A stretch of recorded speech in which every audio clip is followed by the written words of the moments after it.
يابي الأستاذ قال لي لو ما جبتش الفلوس هيطردني قدام زمايلي كلهم. الحمل زيت عليا ومعادش معايا فلوس.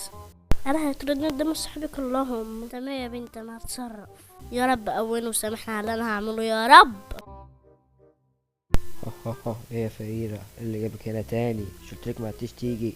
مالكيش وكام وسطنا وسط الأغنياء برا. يعني انت يا ابويا سامحتني وانا بتشتم، انا مش عايزه اعيش معاكم تاني. يا رب سامحنا على اللي انا هعمله. السلام عليكم. لو سمحت هات 2 انفاق. تمام عندك على الترابيزة يا فندم. انا هشتري المدرسة دي بالكامل عشان بنتي. مش هخليكي توزع حاجة من النهاردة يا بنتي. بس انا كده وصلت الملكة هيت.